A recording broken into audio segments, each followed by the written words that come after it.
Good afternoon, ladies and gentlemen. And I'm sure that all of you have enjoyed beautiful lunch, but it's the right time for you to enjoy sleeping.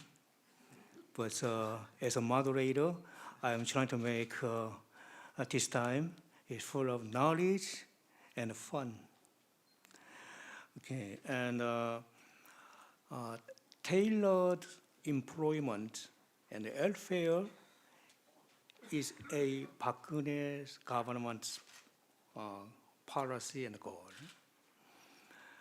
Strategies such as welfare tailored to different life stages, enhancing support for multicultural families are highly emphasized.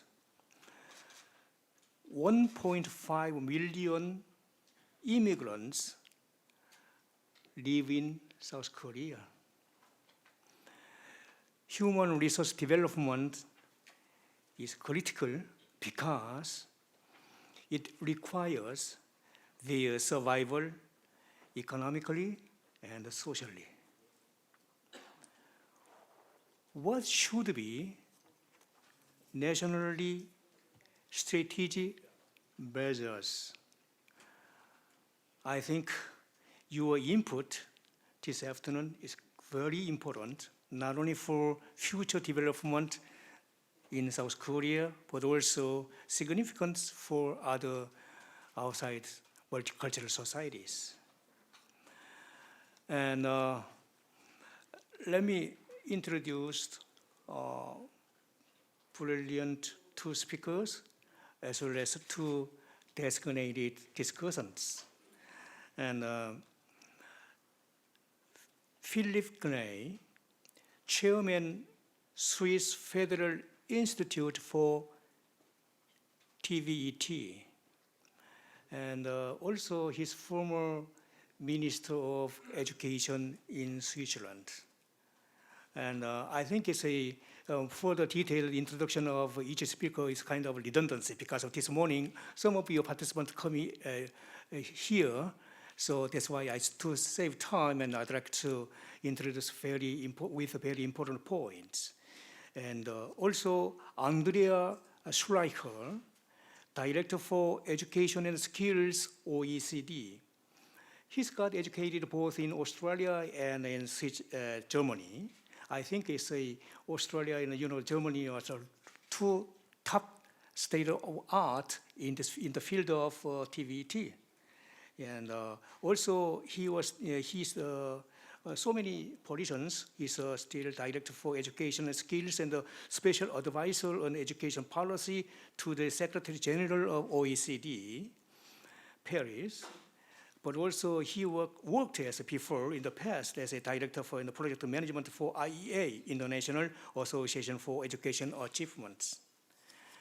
And Philippe Loveder, Head of Research Operation and Director International, National Center for Vocational Education Research. And he's got educated from and a graduate certificate in educational management, Flinders University. And currently he's working also as a head of the said National Center and also regional coordinator of UNEVOC network, Pacific Island and Australia region. And numerous publications too, but one of them is a linking skills and job for youth. I think it's quite useful, even for today's topic. And Kwak, Director, Migration and Diaspora Research Institute. He's got a PhD from University of Illinois, Political Science, and Director of the previously mentioned the institute, and also previously he was a first aide for Chief of Presidential Staff, Korea's Blue House, 청와대 수석이었습니다. Publication including American Immigrant Integration Policy. Okay, so we have two speakers and two discussants. And I think it's the right time for you to start with. Okay. Please go ahead. Okay, thank you very much, first of all, to inviting me. After lunch, I wanted to walk a bit because, you know, we eat and sometimes exercise is good. So I asked to have this and okay. And if I am too long, you stop me because it's not good to speak too much. I'm going to present the case of Switzerland, and we see these 4 chapters very quickly. I don't insist too much. First of all, characteristic of Switzerland, then Swiss education system, then our typical system, which is a dual system, and then an answer how to integrate better the people in the educational system. So we are a small country with, you know, sometimes a bit peculiar. They said Switzerland is a bit peculiar. We have a direct democracy. We go voting 4 times a year. So about on 10, 12 subjects. So people are asked about, I give you an example because the people, they laugh about it. We were asked if the Swiss people wanted 1 week more holidays. And the Swiss people said, no, we don't want 1 week more holiday. This is one kind of questions, and we are asked a lot of time, 4 times a year. We are a multilingual country with 4 national languages. The main language is German. We have French, we have Italian, and we have a little bit is Romanche. I live in this part, French part, so this is not my lake, but I'm here. And Swiss people have to know languages. They have to learn languages. It's very important.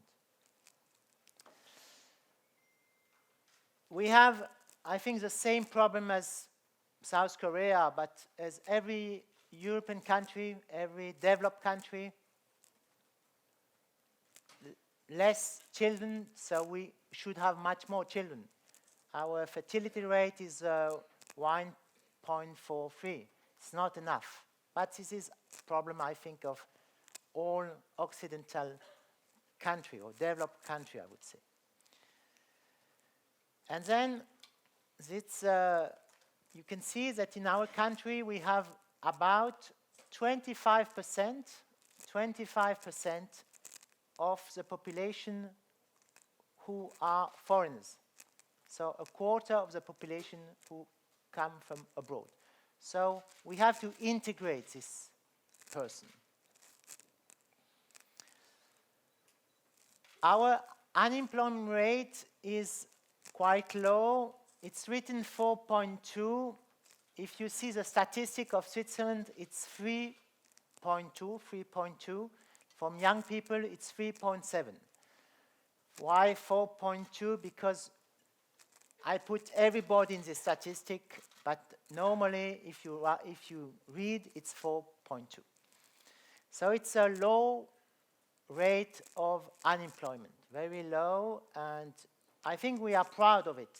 We are proud because the economy is functioning quite well. This is our GDP, to give a few information about the country, and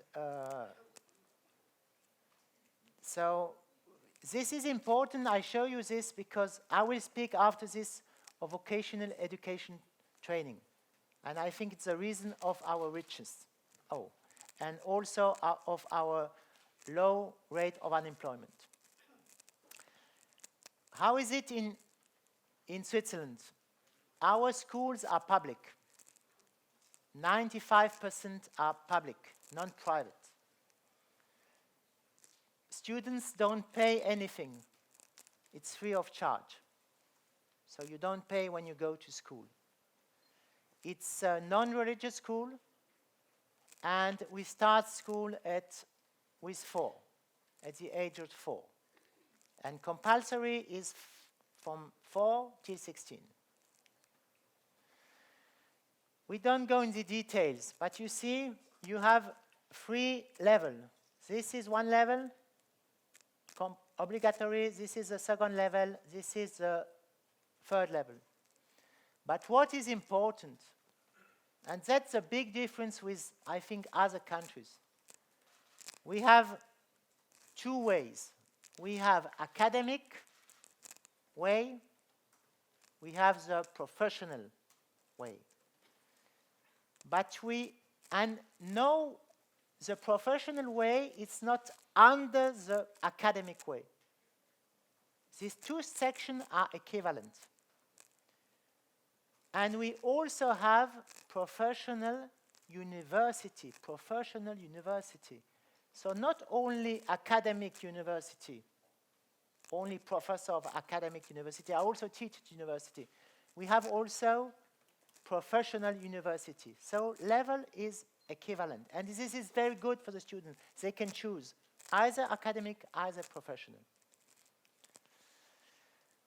So you see in Switzerland, here, oh, sorry, I go. Here we have, this figure is important, this one. 66% of all students, they go in vocational education training. 66%, 2/3. We have only 14% goes to university. So it's the contrary of South Korea, contrary. But it's a contrary of, I think, all countries in the world, because they go most to this educational system. We want. Before I was former Minister of Education, and we say in Switzerland we would like to have 90% who have compulsory school till the age of 19. So this is our goal, to have 90% who have an upper secondary school. Now we have 90, the goal is 95. Okay? And this is also, of course, very good for women, because the women was the first beneficiary of this reform. And you see, it's 12.9 who obtain a university degree. Only 12.9. But Switzerland is doing okay, no problem in economy. And we say this is true for every country in the world. The more people are trained, not only academic, the more people are trained, the better they find a job. The more they find a job.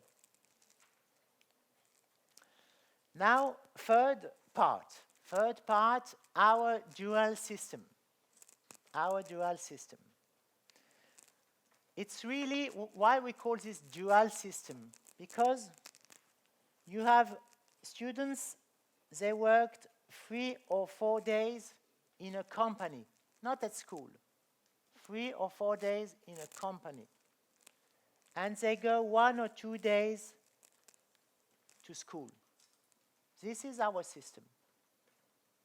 3 days company, 2 days schools. And in the middle, you have what we call all students together, and they learn other things, which it's called industry courses. And then they become after 3 years or after 2 years a certificate. So 66% of our students go in this way. The companies participate a lot. They invest in students. It's not only the government. It's not only the teacher. it's the companies. And you can see companies, how much they invest, it's about 6 years. 6, you say, billions of dollars. And this is, I think, very important because it's, if the company doesn't participate, you have no dual system. No dual system. And now we go very quickly. Productivity of an apprentice. This is more important. How can you say to the company you have to hire a student? So a student, an apprenticeship. How can you convince him? There are 2 ways. Two ways. First of all, the people you are training, it's not people you are coming from the moon. It's your children. You are making education for your children. And this is very important. So it's our children. And secondly, it's an economic argument. An apprentice has a return on investment. So he brings money to the company, and our last figures is between 7 and 10%. So a company has, I would say, a lot of advantages of hiring apprentices. Maybe it's a reason why it's so common in Switzerland. And it's also the reason why we have a very low rate of unemployment. When they enter the market, this apprentice, they have a huge advantage, huge. Because they have been in the company. They know how to work. So they continue working and they find a job. Now, I said this before, but I insist on this. It's not finished after 3 years. All the countries I've seen, not all, maybe not yours, but most of them, professional is under academic in most countries. The weakest students go to professional. It's like this in all countries, not all countries, most of the countries. In Switzerland, we say, no, it's equivalent. You can go further. You can go to university, to professional university. And you have, I repeat this, very important, academic university, professional university. And you choose. You choose. And the market is open. The market is open. If you don't build this, you will always have a weak vocational education training. So maybe something, the last point is also important because it's not the same as in university. You have a bachelor and master. You have to build a reference, a reference for diploma. And we are doing this now. What professional university we have for health, we have for social service, we have for arts. You can see we have a lot of them, a lot of them. More women goes, more men goes, but we have it. This is only professional. Now, last chapter, how to integrate, it's something else. How to integrate our 25% of foreigners. First of all, we have, I think it's a continuing education. 2/3 of the people continue education. Education doesn't stop after university, all life, all life. We have also for students who have difficulties at school, after the compulsory school, we accompanied them. that they are not dropped out. This is very important in the system. Don't drop out students. Keep them in the system. Keep them in the system. So we have a few possibilities. We also, I think this is also important. You know PISA test. PISA test, and you have between 1 and 5. 1 is the weakest, 5 is the best. But the students who make 1 at PISA test, they are not dropped out. They can enter the system, and I think vocational education training helps this. Helps those students to enter the system. I go very quickly. Case management, students who have a lot of difficulties. Sometimes they don't get up in the morning. You have this in all country. We have a system which is called case management. We accompany all those kids to go further.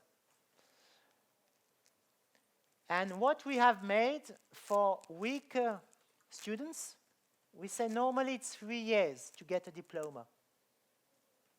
But we made it for those students who have difficulties. We made something in 2 years. And after 2 years, they get a diploma, and they can go further. Some students need more time. And this is why we do this. If you have, you see, this is our public system. People have no work. Some people have no work. But what you see here, it's the one who have no professional qualification usually don't find a work. They don't find a work. So a society, a government has to invest money in education, has to train the students and not dropping out students. This is a few things to accompany those students, like immigration. But in all countries, it's not only Switzerland, linguistic courses to integrate them, close cooperation with the parents and the company to integrate them, and maybe last point, sometimes you need somebody else from the same country to help this person. Many ways of integrate those people. And a last maybe way to integrate people is, you have sometimes adults, people of 30, 40, coming from the immigration. They have no qualification, but they have worked a lot. So we said we take these experience, 3 years, 4 years, 5 years experience, and they mustn't do everything new. So if maybe you have 5 years experience, you can get your diploma in 1 year. So you take the experience and you give a diploma with things which are not there, which we call this validation of professional experience. And this is the last how do you say this in English? Last slide, yes, last slide. Sometime now. It's a lunch maybe. Now, we want, you understand this. We want students to be integrated, but also the students who have very, very special difficulties. We try to integrate them in the system. And now I'm finished. I hope I wasn't too long. Okay, thank you very much. I appreciate Philippe's presentation in two senses, because number one is very comprehensive and quite to the point. And secondly, wonderful time management. He further saved 3 minutes so that we can expect further questions from the floor, more and more. But I'm sure that you will have many questions, but the way in which I will run this session is this. After having two speakers presented, and then expecting discussants' comments, thereafter we'll have time for floor questions or comments in that way, okay? And so now shall we move to OECD? It's a great day for us in the OECD. Since 2013, for the last 2 years, we have been working with different departments in the Korean government, but also many stakeholders in the Korean society on identifying what are the big challenges in the development of skills and making good use out of skills, and in reducing the gap between the kind of skills that people have and the kind of skills that the Korean society needs. So today we present the results, and I'm going to share some key findings with you. Why does the OECD as an economic organization put so much emphasis on skills? Well, the answer is very simple. Skills have become the currency of 21st century economies. The link between the skills people have and the individual life prospects are becoming tighter year after year after year. We see rising inequalities in our societies, and a large part of that inequality is driven by differences in skills. Employers struggle to find the kind of talent they need to remain innovative, remain competitive. And of course, society, social cohesion, those kinds of aspects depend on this as well. Let me just show you a couple of data points on this. A few years ago, we measured the skills of people, the workforce, directly for the first time through our survey of adult skills. And we found that people at the high end of the skill distribution were over twice as likely to be employed. They were about 3 times as likely to earn a good wage than people with baseline skills only. And this is pretty well known, but this isn't just about money. We could find equally strong linkages with health of people. We could see that people at the high end of the skill distribution see themselves as actors in society. They say, I can do something in my society. People at the low end of the skills distribution see themselves as objects of political process.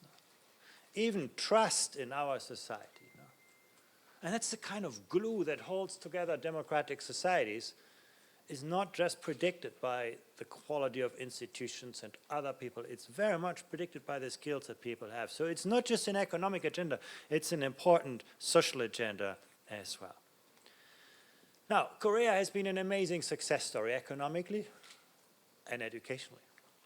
But, year after year, the GDP growth per capita is been declining. So on the one hand, it's a great success over long years of time, but every year is a little bit less of that success. And the answer lies here.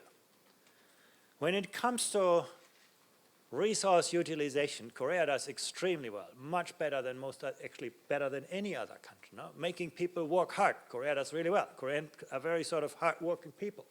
They work long hours and so on. But when it comes to labor productivity, Korea does not do so well as other countries. There's a gap between, on the one hand, the willingness of people to sort of use their resources and at the same time to work smart. And economic development these days is largely about working smarter, not harder.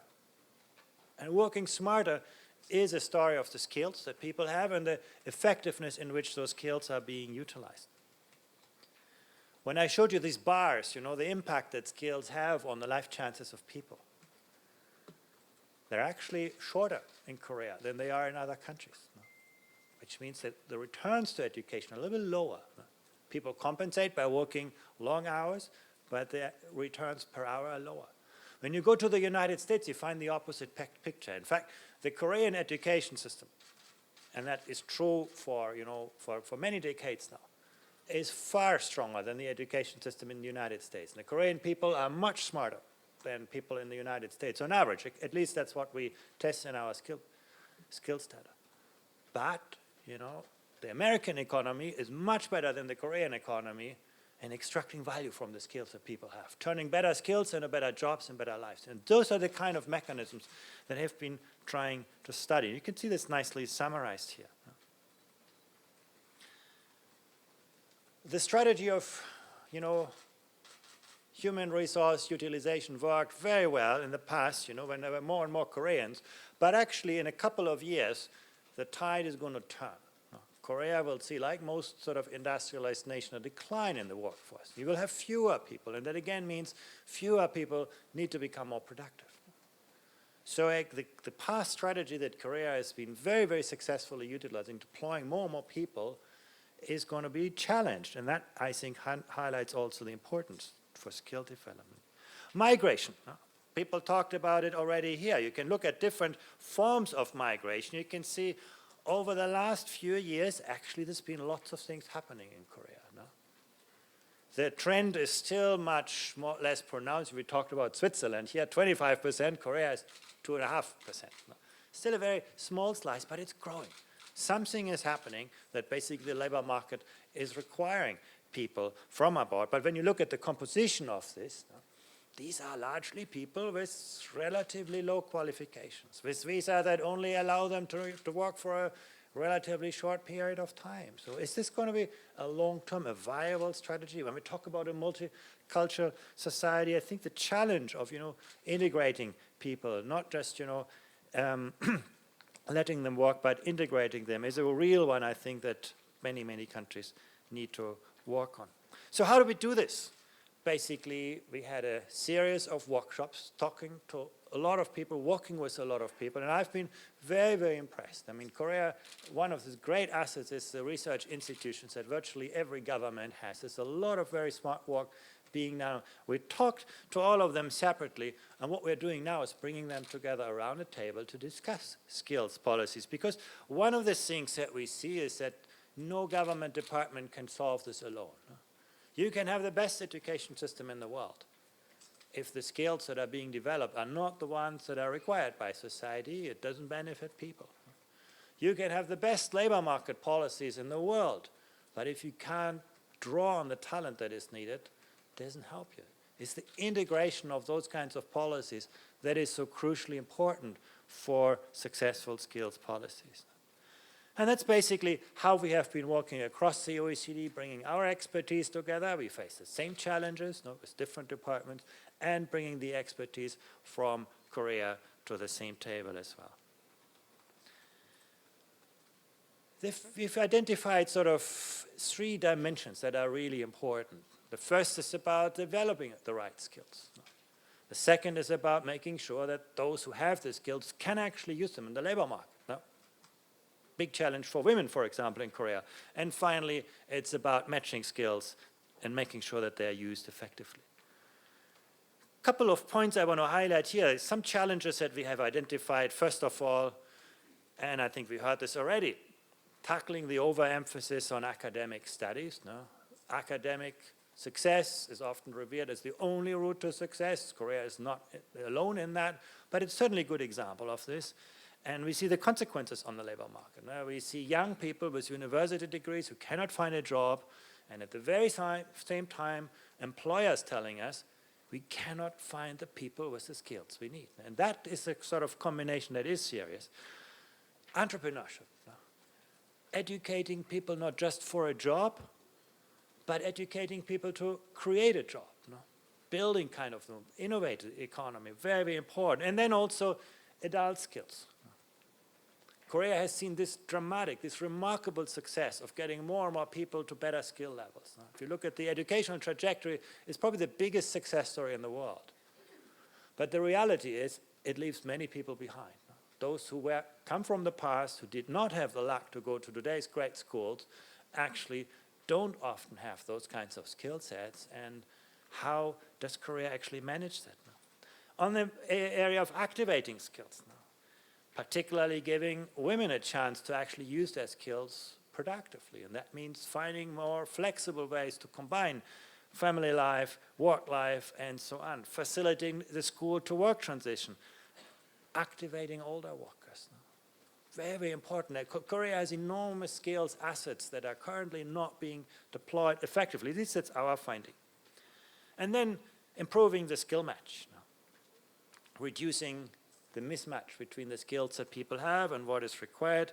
And last but not least, how do you put it all together? This is about ensuring coherence across the different policy players, assuring coherence over time, and so on. So those are the challenges that we have identified. And I want to just highlight a couple of them with data. I'll start with the easy part, how do you develop the right skills? First of all, what we find, you look at this across age groups, you can see only, a small share of 55 to 64-year-olds today have completed school, but virtually every young person does. Korea has the highest completion rate in secondary education. But there are big gaps. When you compare that with the OECD average, young people do a lot better, but older people have lower qualifications because the history of Korean education is shorter. And you see the same picture on tertiary education. So Korea has more of a challenge to bridge the age gap between older and younger workers in terms of the qualification levels. Many young people have difficulties making the transition from education into employment, even having a university degree. Now you can see actually here, Korea has the highest percentage of young people who are not in employment, not in education, and not in training. Why is this a problem? Well, actually, we have very powerful evidence that suggests that skills which you do not use, you actually lose. Skills is not a currency you can keep with you forever, but it has a high degree of inflation. Very important. So this is something that Korea is challenged with, not as the only country, but even a university degree, which sort of in the past was a kind of warranty certificate for lifelong employment. You get this degree, you have a guarantee to get employment. That is no longer working. If you look at the Korean students basically in PISA, they always come out on top. And some people say, well, Korean students, this is just reflecting sort of basic school knowledge, rote learning. That's actually not true. Even when you challenge Korean young people with problems requiring a high degree of creative skills, they do really, really well. Basically, and that is true across the subject area. So that's very, very good news. The capacity of young Koreans actually to manage complex problems, to solve problems, is very, very strong. But there's a but. When you actually look at entrepreneurship, the percentage of students who respond that school has taught them things which are useful in a job is the second lowest after Japan. Maybe Korean students are very modest, and maybe Korean students do not have a good view of how the world of work is looking.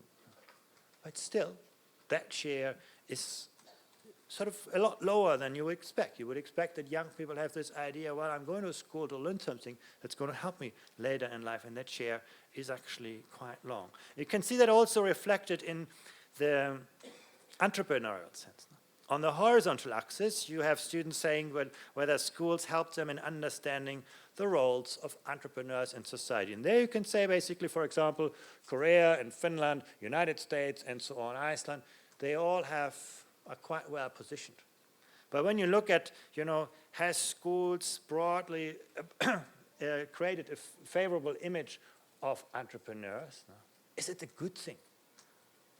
To actually be someone who actually creates something new, to work in a new job? Korea comes out low, whereas Finland and the United States and Iceland do a lot better on this. And you can see that also reflected when you basically look at the students who are not developing entrepreneurial skills. Has school helped young people to develop a sense of initiative and a sort of entrepreneurial attitude? Once again, you can find countries on the right spectrum where this is true for the majority of students, but in the case of Korea, there's more to be done, not only to equip students with the right skills, with good skills, with strong skills, but also with the sense that they actually own their knowledge and can use it to create new things. And one thing is very important, the modern world no longer rewards people just for what they know. Google knows everything. The modern world rewards people for what they can do with what they know. That's the big differentiator today. That's why those kinds of data are really important. You can also see that, there are only very few informal startup training opportunities in Korea, where people get a chance to explore new things, where they get a chance to become entrepreneurs of various types. So you add it all up, and you can actually see, Finland comes out on one extreme, and Korea on the other. Both countries do really, really well when it comes to school subject matter knowledge, top performing education system. But when it comes to opportunities to actually, learn how to build something new, startup training, actually there's a gap that is still to be managed.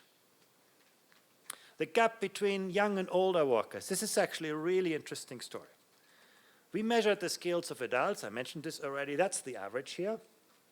This is the average of young people. So young people tend to be better skilled than the average, and older people tend to be less well-skilled. Now, that's true sort of across the countries.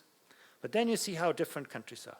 This is where young Koreans are, and this is where older Koreans are. And you see a huge kind of gap.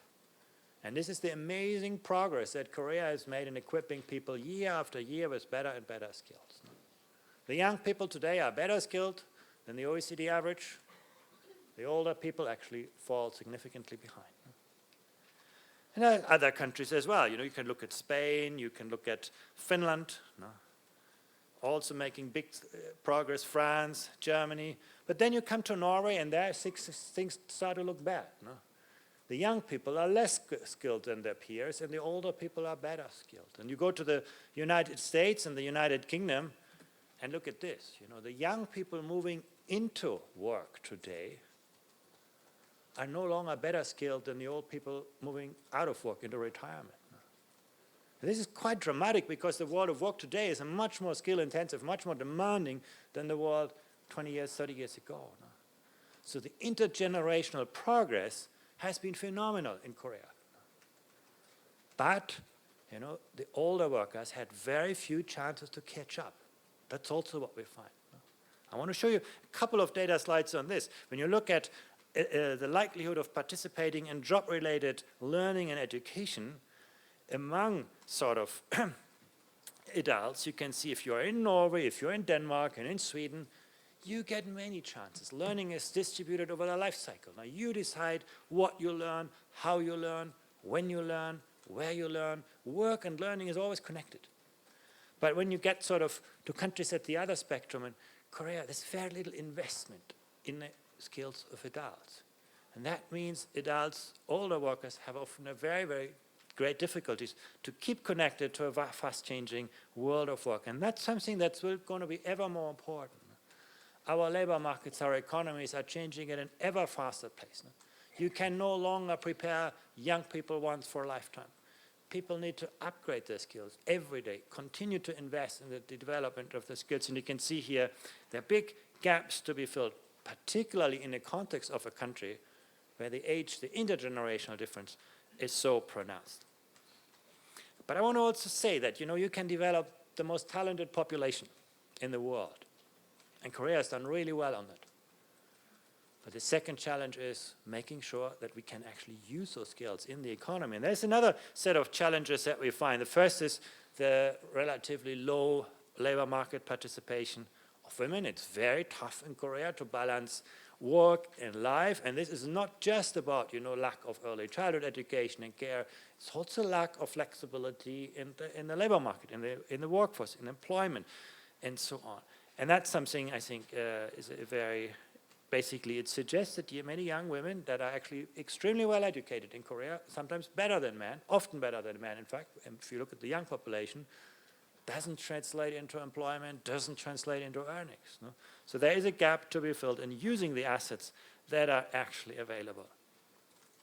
And this is the point I was actually just making. In many countries you can say, well, the women who are not in the labor force, they are not in the labor force because they're not so well skilled. No? That's not true for Korea. In fact, you compare the two dots and they're exactly on the same point. No? The people out of the labor force actually have similar skills than the people in the labor force. That's where the economy is losing out. If the gap is very large, like in the Netherlands, and so on, you can say, well, there is a reason for this. But in the case of Korea, activation would make a big difference. Now, you can see this nicely on this chart, where you can say actually female labor force participation over different age groups. You can see how Korea slumps down in the middle of the ages, where sort of family responsibilities dominate, whereas the OECD average is now actually quite evening out. It's an illustration of where the potential lies to actually activate more labor. Facilitating the transition for youth, that's the challenge 5, many young people having difficulties finding employment, and where they do, it's often in temporary positions. You know that really well. Now, there's a kind of dual labor market. Some people have a job for life and other people struggle to get any job. That kind of duality, the average tenure rate in jobs among youth is actually, you can see this here, a lot of churning.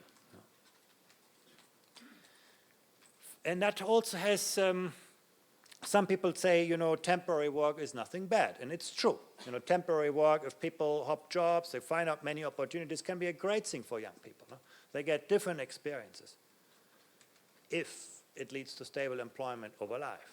But in fact, when you look at the data here, that's not the case. So that kind of temporary work that young people do is often not a stepping stone to actually further long-term permanent employment. That's something to work on, you know, making sure that, you know, temporary work is sort of, you build your portfolio, you build your diversity of experiences, but then you move into a more stable situation, not sort of doing that kind of work forever. So this is something that is a big challenge also in the school-to-work transition.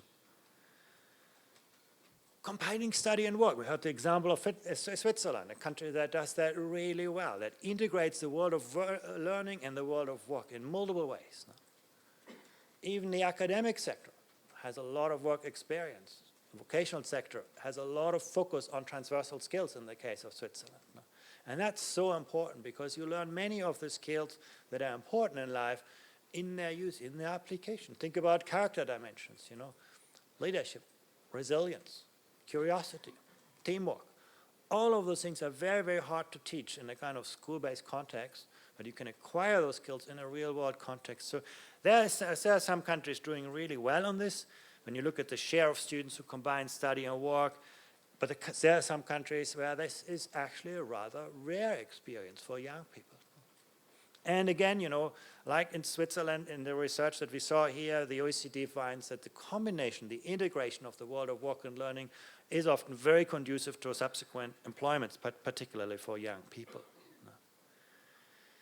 Now, I mentioned older workers a number of times. And one thing that you would hope is that older workers are catching up. But when you look at the participation in job-related education and training among the young people, it's quite good in Korea. Among the older people, the share is really, really low. And there's almost no country that would need it more than Korea because the educational history is so recent. So ensuring, making the investments in the continuing education and training of older workers is important, particularly in the context of aging societies. Those people are going to live longer. They're going to can make a longer contribution if they can keep up with the changing demand. And currently, the incentives for employers are not very strong, and the public provision for training isn't as strong also. So that's a big challenge. And you can see also the employment prospect. Now, when you look at the age group 66 to 75, poverty rate after tax and transfers is very significant. So basically, not having the right skill set, not investing in upgrading of the skills, does actually have significant consequences for people when they become older. I want to come to the final part, using skills effectively. That's very crucial as well. Basically, you can see that Korean workers have one of the lowest levels of productivity. They make up for this with longer work hours, shorter holidays, all of those things. But when you look at this at a kind of per hour basis, there is room for improvement. You can see Norway, for example. Norwegians we did a skills strategy for Norway. One of the biggest skills challenges we found there is that people are generally very lazy. You know, they are on social welfare benefits and all sorts of things, work very little, but actually when you look at this on a per hour basis, when they are at work, they actually produce a lot. So there's a big gap in productivity across countries, and this comes back again to working smart, not just hard. Improving the quality of current and future job, you can look at the share of temporary employment as a percentage of total employment. And you can see again, Korea comes out quite high. Again, I want to stress here, temporary employment is not a bad thing. It can actually be a very productive thing if it gives people opportunities to explore different things. But if it doesn't lead to anything and sort of creates a kind of dual labor market situation, then it is a very big barrier, particularly for young people, to make their transition. Skill mismatches. Here you can see the percentage of workers who are overskilled. That's the dark shaded bar, and the one who are underskilled in the light shaded bar. And you can see in many countries, actually, this is a big challenge. No? People have better skills than what they need or what someone else needs entering that job. You know, it's not necessarily bad for the individuals because they may use their skills in social contexts and other contexts. You can never be overskilled as a person, but you can be overskilled for a job. It means basically that the economy is not extracting the best possible value from its own workers. And it has a price. You can see that here, you know, the gains to labor productivity. You know, we talked about relatively low productivity. Here you can see the gains. There's a lot to win by actually reducing, matching people better to the jobs.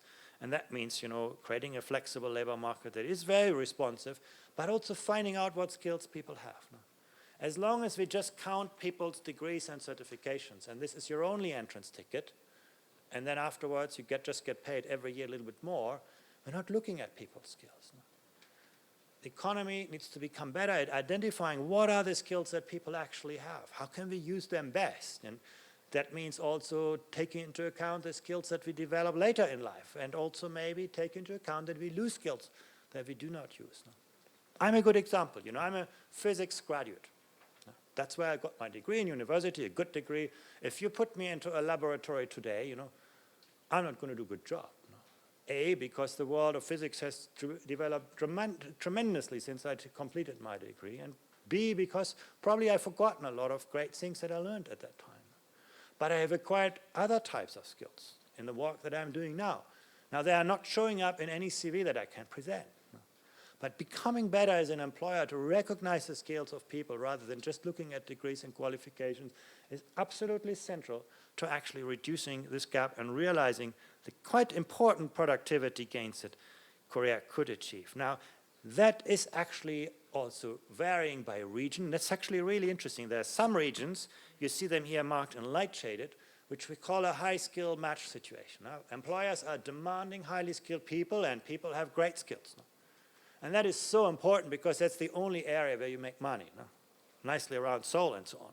But there are other areas in Korea which are in a low skill equilibrium. I mark them here in dark. And that's a very dangerous scenario. What this means basically is that, you know, employees do not have great skills and employers try to capitalize on cheap labor. And over the long run, it doesn't work. Because for individuals, they have very few incentives to upgrade their skills. If they say, well, you know, the companies around me do not demand this, why I should work hard, why I should study hard. No. And for individuals, in terms of earnings, that is not a good scenario as well. Also, globalization plays against you. You know, there's a lot of other kind of countries that can do that always cheaper than you can. So moving from a low skills equilibrium to a high skills equilibrium is one of the fundamental challenges, but it's not easy to do. Moving up the value chain is always a challenge. Let me just sort of conclude with a couple of remarks of things that makes it really difficult. When you think about learning over the life cycle, there are a lot of government departments involved in your life, you know, starting on, you know, with education when you're young, social welfare, labor, then become older, tax policies, economic policies, industrial policies. A lot of players actually are involved in people's lives and making sure that those policies are coherent across governments. Also coherent over time. Now, what new governments like to do is they like to implement a new set of policies, try to slowly forget about the previous policies, and so on. And that always creates pressures on coherence. So making sure that policy is coherent requires really, really good coordination. We're trying to do that in our skills project. Strengthening the whole of government, and actually I want to go beyond government here. It's really the whole of society approach that is so important. And it's when you think about, you know, for example, anticipating the evolution of skill needs. No? Who knows what skills Korea needs? You can ask employers. Well, you know, they're very good in telling you the kind of skills they need today. No? They know that. But what about tomorrow and the day after tomorrow? No? What is it that's going to drive Korea's long-term economy? No? Economic success and competitiveness. What is that kind of skill set? And to create a good discussion around those issues that look at both short-term and long-term perspectives is crucial for the success of Korea. And there are many players in society who should be involved in that discussion. Looking at different levels of governments, no? Local, regional, central government, all have a role to play articulating those policies. The design of policies, the implementation of policies is absolutely crucial. Those were some of the lessons that we have learned. We are now working with the different government institutions in Korea and actually finding answers to those challenges and making change happen over time. Thank you very much.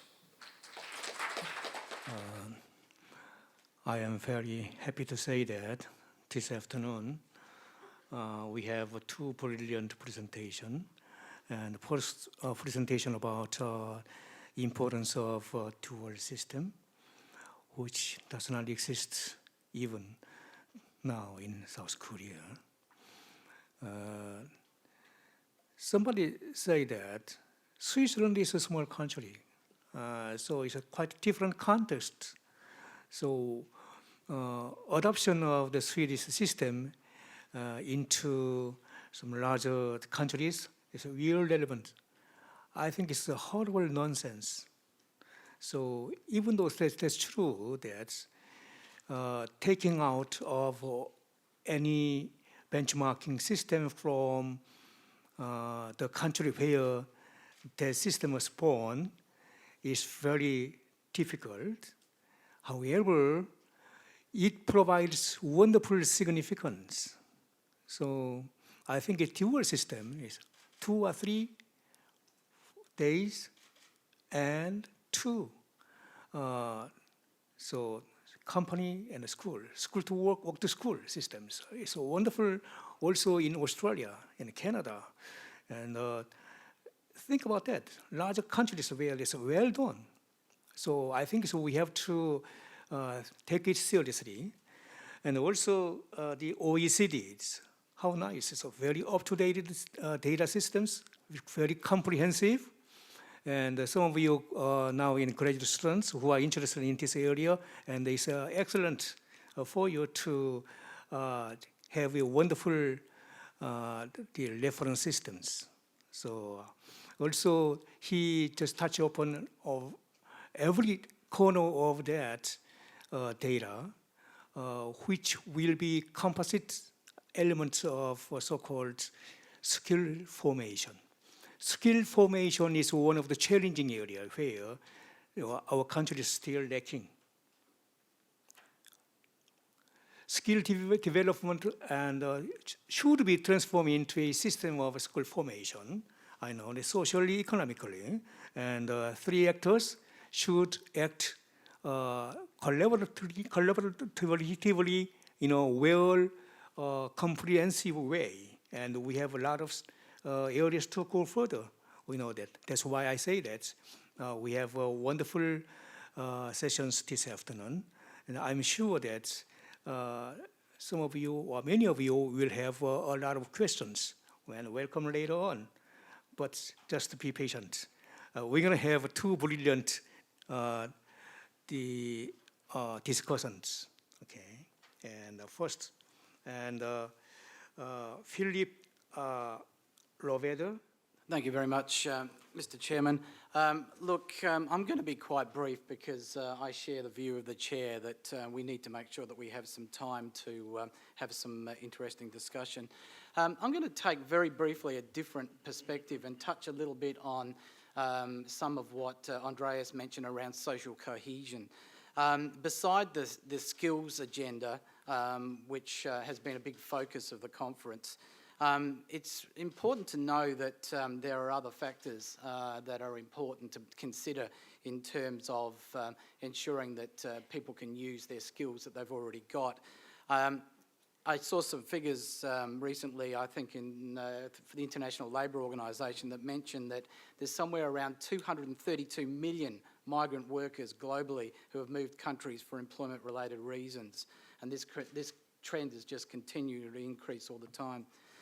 For those that were in an earlier session that I was at, we talked a little bit around the big focus that's happening around mobility and the fact that there's a lot of effort going on around trying to ensure the smooth transition of labour into countries through more effective systems of recognising the skills and qualifications of workers, transnational mobility, the development of recognition frameworks, bilateral, multilateral arrangements and agreements between countries to facilitate labour.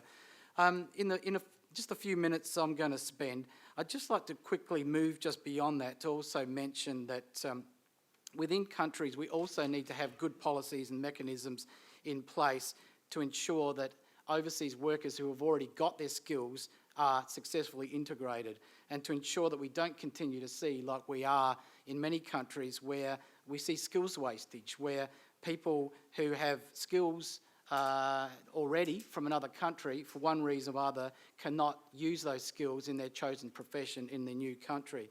And also, for one reason or other, don't feel like those sorts of skills are recognised and that they don't feel like they're effective in the workplace.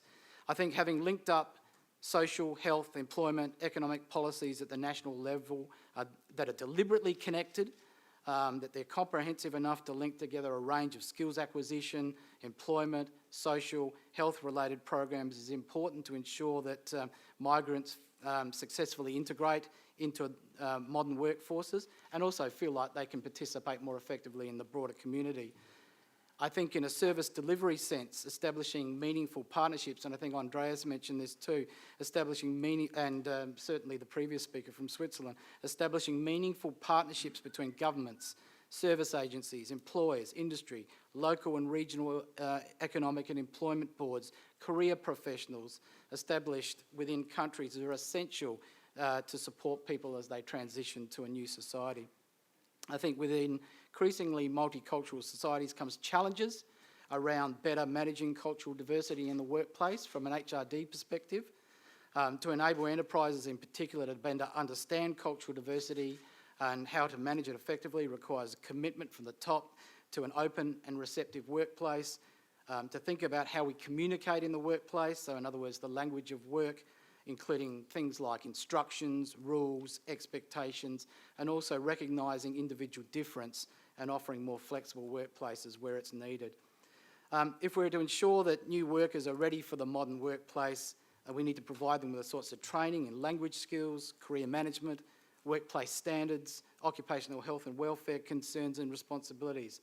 And this is also important in terms of recognising that support is often required to help people to understand and meet cultural fit expectations of job recruiters and employers. So they need all these other things for them to be recognised as competent in the workplace of the new country. And however, we cannot ignore the situation where sometimes the concept of cultural fit is used to exclude certain migrant groups from accessing sub-jobs in the labour market, despite them possessing the technical skills and know-how required to do the job they aspire to. So I'd close by saying that at the macro level, in addition to a focus on interventions around skills, education, training and labour market programs, social measures that support participation and engagement are also very important, ensuring new migrants feel supported in the workplace and harnessing the full involvement of the various social partners with an interest in understanding, funding and advocating for participation in education and training is absolutely essential to make sure that migrants become successful as they move into new countries. Thank you. Thank you. And I think he provided very important and valuable comments, and so that we will think further and talks about that later on. And before doing that, shall we move to the final second discussions? And the Dr. J. Kwak provided some the PowerPoints. Are you? Okay. Would you please go ahead? 제가 2003년부터 2006년까지 한국교육개발원에서 국제협력 팀장을 했습니다. 그때 OECD 그 교육국의 회의가 있을 때마다 우리 그때 교육개발원의 원장이었던 이종재 원장님하고 제가 빠지지 않고 OECD에 참석을 했었습니다. 놀라운 사실을 이제 제가 OECD 2006년에 캐디를 한국교육개발원을 퇴직하고 저는 그 이후에 한국의 그 이민 정책을 담당하는 이미그레이션 정책을 담당하는 법무부의 출입국 외국인 정책본부 이미그레이션 코리안 이미그레이션 서비스라는 거기서 한 3, 4년을 일했습니다. 그래서 지금 현재는 한국에 들어오는 이민자 문제를 제가 지금 다루고 있는데요. 오늘 놀라운 사실을 제가 본 것은 10년 전에 제가 한국교육개발원에 있으면서 OECD에 참석했을 때 OECD에서 한국에 대해서 따끔하게 충고했던 얘기들이 여전히 아직도 그대로 얘기되고 있다는 사실입니다. 높은 고등학력, 대학교육에도 불구하고 여전히 한국에서는 생산성이 떨어지고 있고 나이가 먹어도 배움에 대한 라이프롱 에듀케이션에 대한 어떤 욕구라든지 그런 것들이 없어서 전체적으로 사회가 활기가 떨어지고 있고 젊은 사람들이 직업훈련, 직업교육 그 다음에 손에 때를 묻히는 소위 한국에서 말하는 3D, difficult, dangerous, and dirty 이런 업종에 가지 않는 문화 이것이 아직도 한국 사회에서는 여전히 유효하다. 수많은 오늘 말씀하신 여러 가지 이 조치들이 정책들이나 재원들이 과연 한국 사회에서 앞으로 계속 이것이 유효해서 이루어질 수 있을 건지 저는 참 어려울 것 같다는 생각이 듭니다. 문화를 바꾸지 않는 이상은. 그래서 지난 10년 동안 한국 사회를 지금 보면은 그 제조업이라든지 이런 부분에 가서 한국 사람들이 일을 하지 않기 때문에 이런 모자라는 부족 인력을 이민자들을 동원해서 충족을 하고 있는 상황입니다. 그래서 지난 10년 동안에 한국 사회가 거의 매년마다 10만 명 이상씩 이민자들이 지금 늘어나고 있는 상황입니다. 아까 전에 시작할 때 150만 명의 이민자를 했는데 180만 명입니다. 이 증가 수치는 앞으로 더 많이 일어나고 있다. 더 많이 할 것이다. 저는 그렇게 봅니다. 간단하게 얘기하면은 한국 사람들은 아직도 직업 이 손에 때를 묻히는 이 기술직에는 아주 잘 기피를 하고 있고 그 모자라는 인력에 대해서 이미그런트가 이민자들이 지금 계속 들어오고 있는 그런 상황인데 이런 상황은 앞으로 크게 바뀔 것 같지 않다. 잘 아시겠지만은 외국인 근로자들이 한국에 들어오면은 맨 처음에는 3년 동안만 한국에 근무하도록 되어 있었습니다. 그러나 계속 인력이 부족하니까 3년 근무한 외국 인력들은 맨 처음에는 스킬이 없는 상태에서 들어왔다가 한국에서 3년을 근무하면 스킬을 쌓아갑니다. 그래서 노동부에서 이것을 메꾸기 위해서 이 사람들을 계속 쓸 수 있도록 법을 바꿔서 이제는 최초에 들어왔던 외국인 근로자들이 한국에 10년 이상을 한국에 거주하고 있는 그런 상황이 지금 되어 있습니다. 뭐냐? 그 사람들은 세미 스킬풀, 준전문 인력으로까지 현재 상정해서 직업 제조업이라든지 건설업이라든지 여러 분야에 가면은 한국인들이 재학력을 갖춰서 이 스킬이 있는 사람들이 이제는 거의 없다. 굉장히 큰 문제라고 저는 봅니다. 그래서 이 부분을 아까 전에 우리 안드레아스 슐라이어가 얘기했던 거랑 우리 필립 그네이스가 말했던 것 그러한 것들을 우리가 좀 더 적극적으로 좀 해야 될 우리나라 사회에서 도입해서 여러 가지로 개혁을 이루어지겠지만 제가 오늘 말하고 싶은 것은 들어오고 있는 이미그레이션 그 이민자들의 우리가 어떻게 하면은 좀 더 우리 한국 사회에서 어차피 들어오는 거니까 한국 사회에서 조금 더 유용하게 활용할 수 있을 것인가 하는 문제를 좀 소개해드리고자 합니다. 세계 각 나라들이 뭐 어쨌든 저출산 고령화 사회에 봉착해 있습니다. 한국은 저출산 세계 1위입니다. 고령화도 급속하게 되고 있고요. 그래서 이민자들을 받아들일 수밖에 없다. OECD 어느 국가보다도 외국으로부터 이민자들을 받아들일 수밖에 없다. 이런 문제가 있고요. 그 다음에 이 이민자들을 어떻게 하면 한국 사회에 좀 더 안정적으로 정착시킬 것이고 이들의 자원을 어떻게 하면 좀 더 활용할 수 있을 것인가 하는 문제가 우리 한국 사회에 지금 들어와 있다. 가만히 있냐? 하고 있습니다. 한국 정부는 이 외국인 정책위원회 Immigration Policy Committee 해서 Ministry of Justice 법무부가 중심이 되어 있고요. 여기에 위원장은 Prime Minister 총리가 맡고 있습니다. 그래서 정부 부처의 17개 정부 부처가 여기 위원회에서 지금 위원 멤버가 되어서 이민자 문제를 다루고 있고요. 이게서 그냥 논의만 하는 것이 아니라 베이직 플랜, 이민자 외국인 정책 기본 계획을 만들어 가지고 아주 구체적으로 마스터 플랜까지 해가지고 진행이 되고 있습니다. 그래서 이런 어치브먼트가 있습니다. 지금 제가 눈이 잘 안 보이셔서 좀 모르겠는데,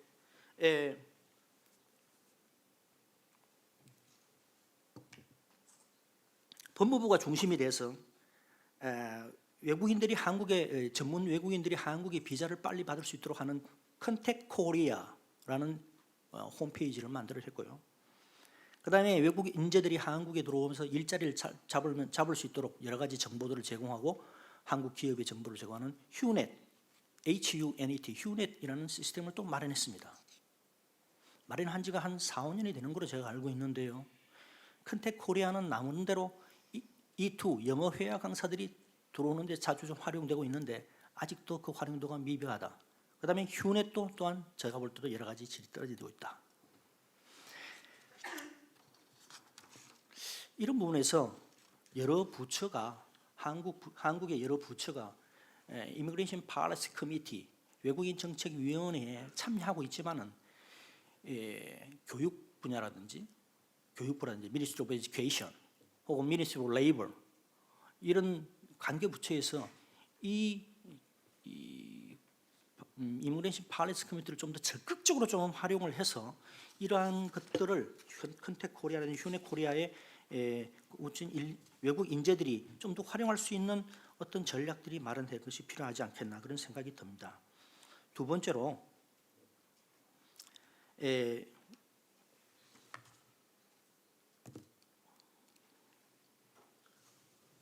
그 외국 인재들을 유치하기 위해서 여러 가지 조치들을 취하고 있는데요. 그래서 뭐 GKS, 글로벌 코리안 스칼러십 이런 해서 돈도 많이 마련해가지고요. 외국인 유학생들 한국에 들어오면은 다른 나라에서 가서 유학하는 것보다도 거의 공짜로 지금 한국에서 공부하고 있습니다. 다른 나라에 가면 유학생은 오히려 내국인보다 돈을 더 많이 내야지 공부할 수 있는데 한국은 유학생들이 들어와서 거의 공짜로 한국에서 공부할 수 있도록 그렇게 지금 상황이 되어 있습니다.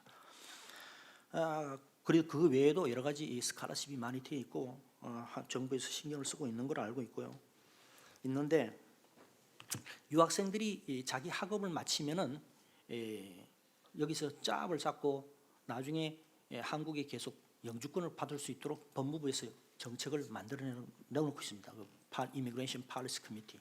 그래서 거기에 보면 포인트 시스템이라 그래가지고 각 유학생들이 자기 자질에만 퀄리피케이션을 포인트를 해가지고 80점 이상이면은 한국에서 계속 영주할 수 있는 어떤 적을 주는데요. 그 카테고리를 보면은 유학생들이 가지고 있는 스킬 그리고 그 한국 사회에 진짜 필요한 스킬 간에 어떤 매치가 전혀 이루어지지 않고 그냥 한국말 잘하고 그다음에 학위가 있는지 어떤 그런 아주 통상적인 그 카테고리로 이루어져 있다. 그래서 이런 것들도 좀 더 우리 한국 사회에서 좀 더 신경을 써서 유학생들의 스킬이 한국 사회의 생산성이라든지 산업 현장에 여러 가지 필요한 직업들에 유용하게 그 인력들을 쓸 수 있도록 포인트 시스템을 좀 더 우리가 활용해야 된다는 그런 생각이 듭니다.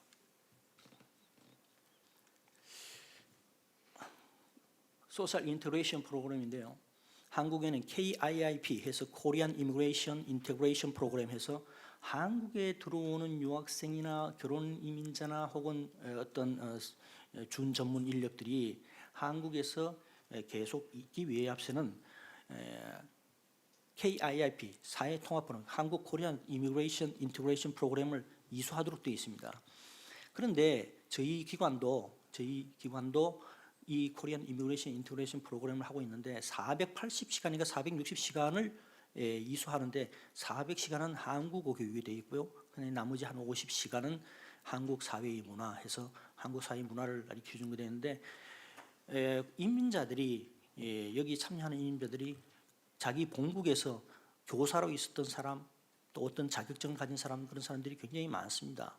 그래서 KIIP 프로그램에 법무부가 중심이 되어서 어떠한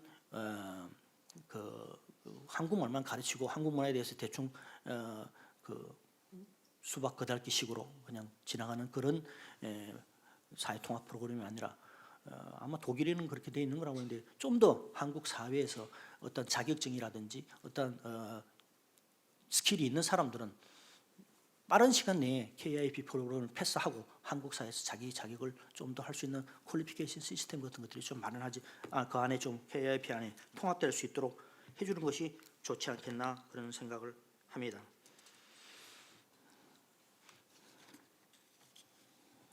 네.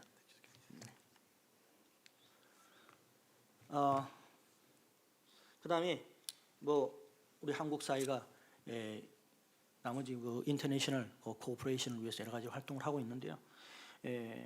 뭐 외국인 노동자들이 여기서 일하고 난 다음에 자기 나라에 돌아가서 자기 스킬을 이용을 해서 짭을 잡을 수 있도록 하는 여러 가지 활동이라든지 외국인 연수생들이 한국에 들어와서 직업 훈련을 받을 수 있다는 프로그램 그런 프로그램들을 여러 가지 마련하고 있는데 이런 것들도 앞으로 좀 더 우리가 좀 개발해서 좀 더 하고 ODA 차원에서 우리가 좀 우리가 활용할 수 있지 않겠나 그런 생각이 듭니다. 네, 감사합니다. 네. Second comment points, if we do not mind, then could I treat that as another kind of version of presentation? So valuable presentation. And since I have 3 questions from the floor in my hand, and so I will translate it into English and with the target person speakers for address. Okay, and the first one is to Andreas Schleicher, and the PISA, P-I-S-A, PISA's result. According to that, and then Korean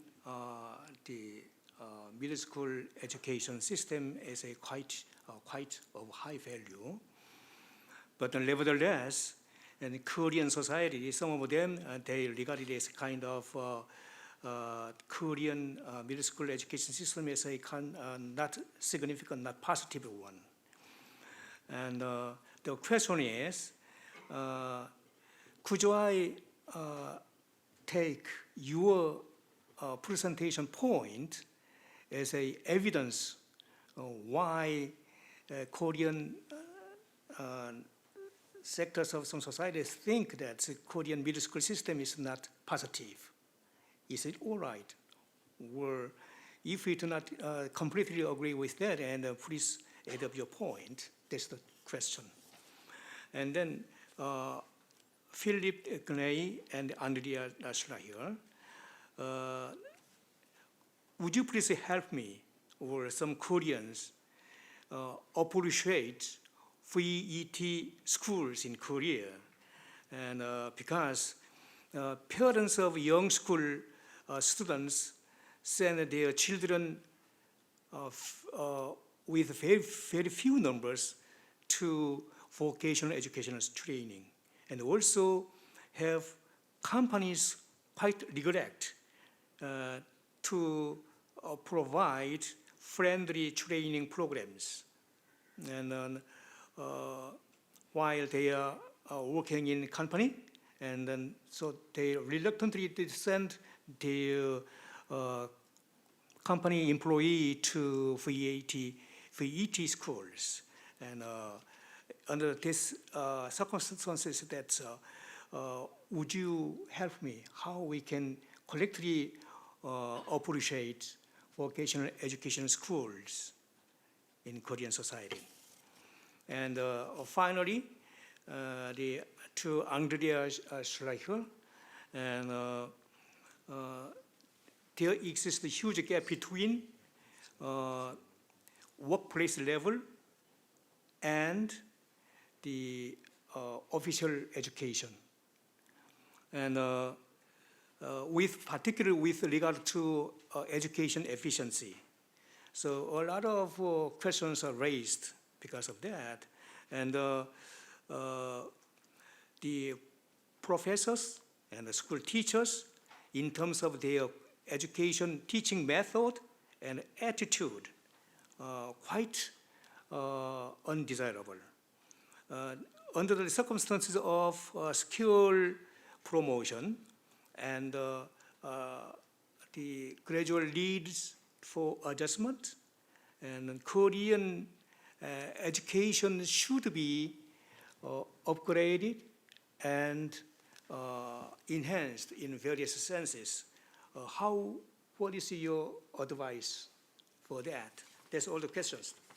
And so since we have only 6 minutes left, and one of my high value is time management. So on time, we're going to finish that. But nevertheless, any one question from the floor, anybody who thinks that this is really important to her or him, raise your hand before it's too late. No? No? No? No? Okay, then please go ahead.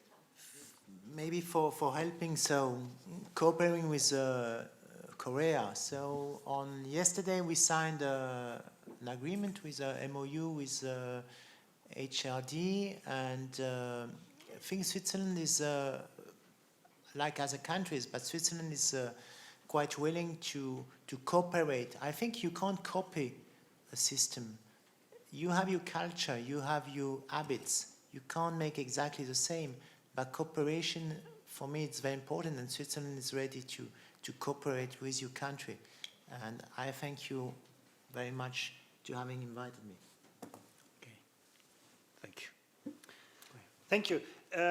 Starting with the first question, I do believe that the Korean school system is of the highest quality. When you look to subject matter skills, it comes out consistently on top, and this is not just about the reproduction of content. Students in Korea are very creative thinkers. But the PISA comparisons, while it shows great strengths, also shows important weaknesses. For example, when it comes to self-concept, motivation, self-efficacy, the belief of students in their own abilities, Korea actually ranks quite low. So there are important challenges. So you can look at strengths and weaknesses. And the second point I want to make here is don't blame the school system for all of the things that I've talked about here. In fact, many of these challenges in the Korean skill system are not related to the development of skills. They're very much related to the ways in which skills are being deployed, and the ways in which the labor market and society actually uses the people. Now, I gave you the example of women. Women are well educated in Korea. No? It's not the problem of the skills, the problem that they don't find the work into employment. The structure of the labor market, the duality in the labor market. No? Again, some people get employment, they stay there forever, and other people knock on the doors and can't get the foothold in the labor market. That is not a problem of the school system, that's a problem. This being said, I think there are important challenges in the Korean school system, and that is, and I switch directly to the last question, we have 21st century societies requiring 21st century skills, and they go well beyond disciplinary knowledge. You know, they go into character qualities, they go into sort of creative skills, all of those applied skills, and they demand different pedagogies and they demand different learning environments. Now, people always ask me, how do you teach creativity? And the answer probably is, well, you don't teach creativity. You basically provide an environment in which students can experiment, try out things, and where they can make mistakes, and where people have opportunities to learn from their mistakes. And those kinds of things are, it's a matter of 21st century pedagogies, 20th century learning environments.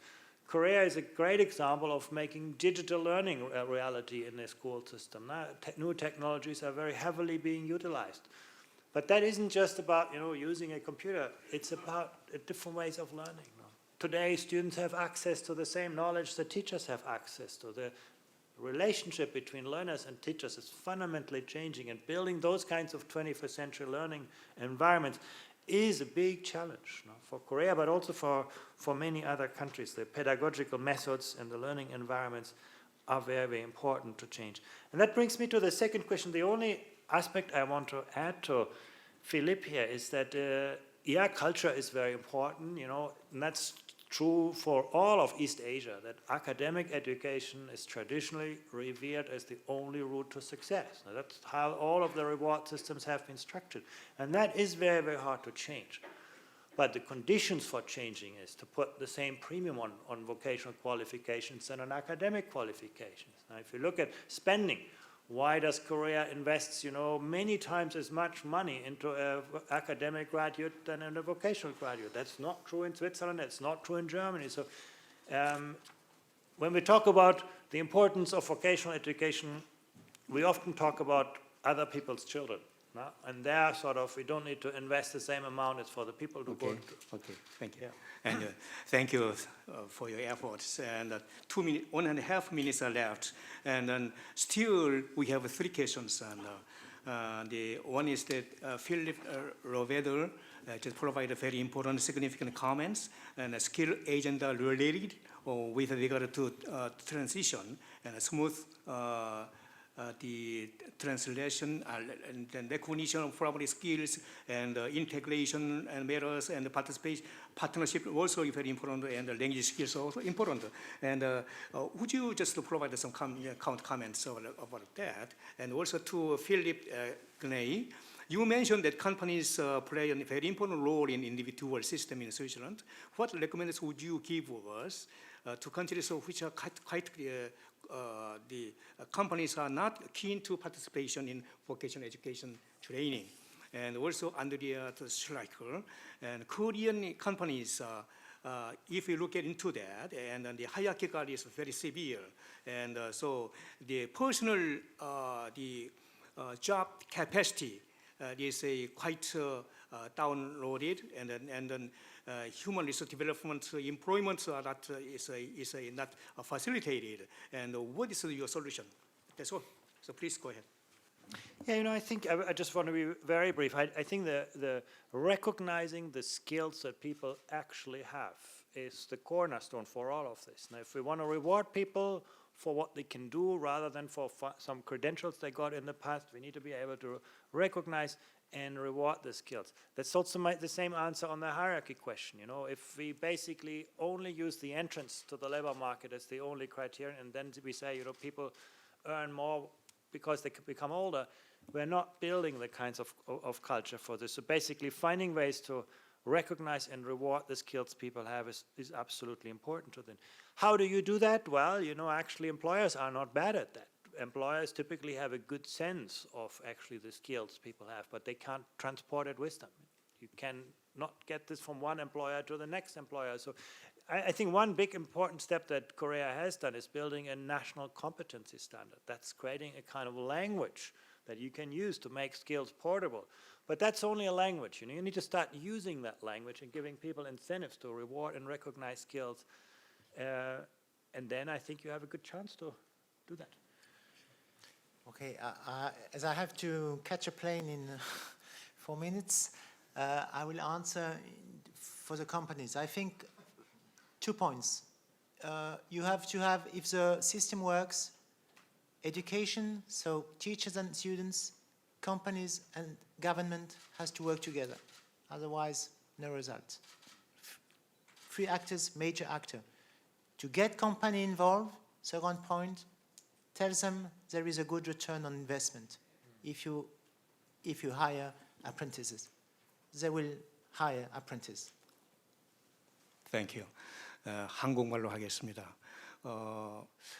오늘 점심 직후에도 불구하고 열화 같은 참석, 이렇게 좋은 질문도 주시고 경청해 주시고 또 오늘 두 분의 스피커가 굉장히 바쁘셨고 또 두 분의 지정 토론자께서도 아주 열심히 해주신 모든 것에 대해서 우리 스스로가 자화자찬하는 열렬한 큰 박수로 마무리하겠습니다. 수고 많이 하셨습니다.